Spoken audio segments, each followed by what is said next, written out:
This classic Cobb salad is the perfect hearty salad for dinner because it's loaded with so much more than just lettuce. It's got blue cheese, bacon, avocado, eggs, chicken, and red onions. With the traditional Cobb salad dressing, I love this classic Cobb salad recipe, and you will too.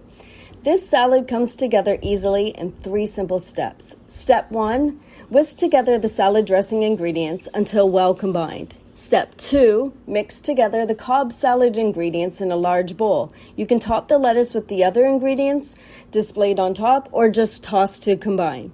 Step 3, pour your dressing over the salad or serve your dressing on the side.